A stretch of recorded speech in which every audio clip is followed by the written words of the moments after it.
Hello and welcome to another edition of Motor Cars Enthusiasts. Right off the bat on today's show, Fast and Furious is coming out in a little under 2 years' time. April 10th of 2020, it's supposedly going to be in theaters. Now again, that's over a year away, so that could get changed. In fact, it's over 2 years away. And filming for this is actually going to start off in April of 2019, so a little under a year's time when filming starts.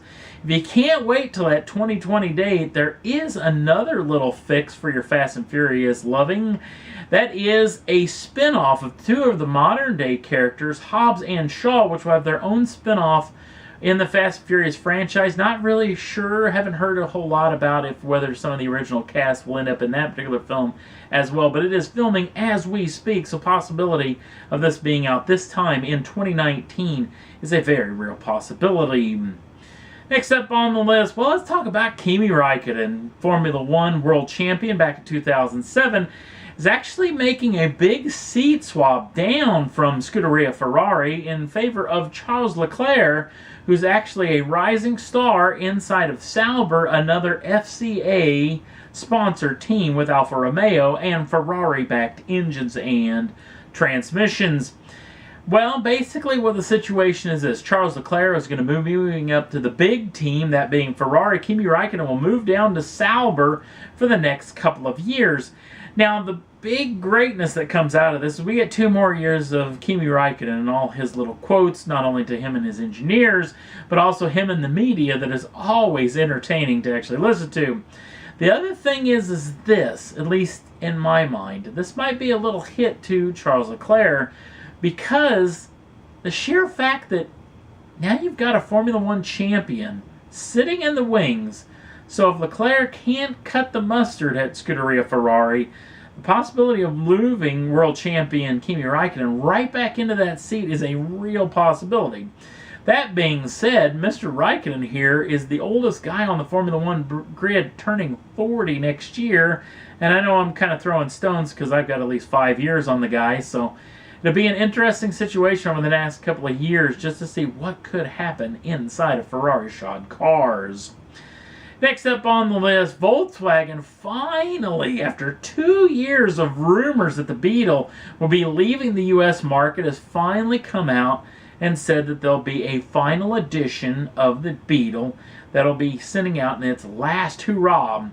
Now the trick is, I think this might have been a situation that came out a little earlier than Volkswagen wanted or intended to have happen, because an inner office memo actually that went about and actually got leaked out to the press about a week and a half ago, saying that there was going to be a final edition, and then they put together these photographs of not only the convertible but the coupes, but they're definitely copy and pasted photographs. Definitely some Photoshop going on here, because these cars are not sitting in these real sceneries that you see in the photographs.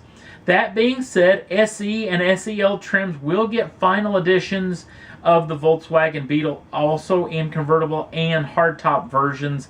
No pricing or availability or exactly when these vehicles could see dealer showrooms have been released as of yet.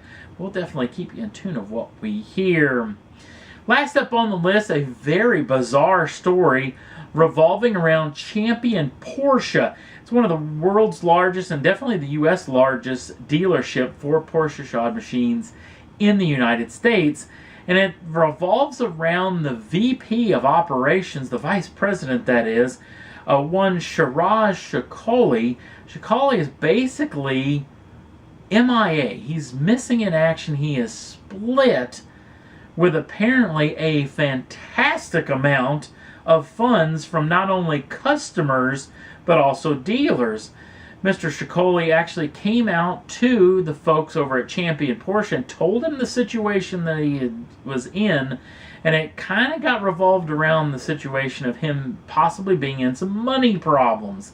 Not only a little bit behind on his child support with over 10 children that he has, but also with American Express, actually, the credit card company who has been suing him over the past couple of years. Not only that, but a handful of companies that he's been involved with, not only dealerships but also customers coming out to try to get funds back that they actually laid down on special edition models, much like the GT3 RS photographed here, also the GT2 RS, and along with, remember that 911R that was going to be a special edition model, very, very sought after by many American collectors.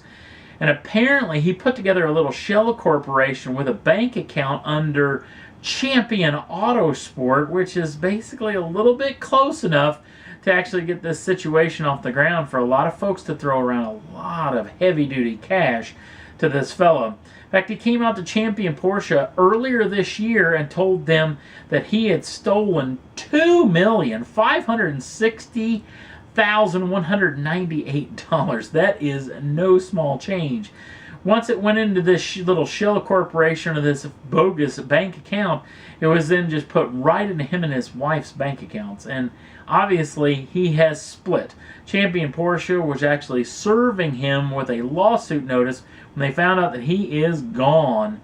And now their lawsuits are flying everywhere, not only from Champion Porsche, but people suing Champion Porsche for this particular situation, not only Mr. Chicoli. So this is going to be an interesting situation over the next several months, because this story is just broken over the past several days. There's a lot of moving parts in this deal, and we could hear a whole lot more. I'm assuming this $2.5 million is just the tip of the iceberg of what he's stolen over the past several years. We may hear a whole lot more over the next several months. We'll definitely keep you in tune. And that's all there was that I thought was worth talking about for this edition of Motor Cars Enthusiasts. Don't forget to like us over on the Facebook page. Links down in the show notes. Also, if you'd like to subscribe to the channel, you can do so at any time. Get the first dibs on the brand new shows as soon as they come out. Thanks for watching. We'll see you again real soon.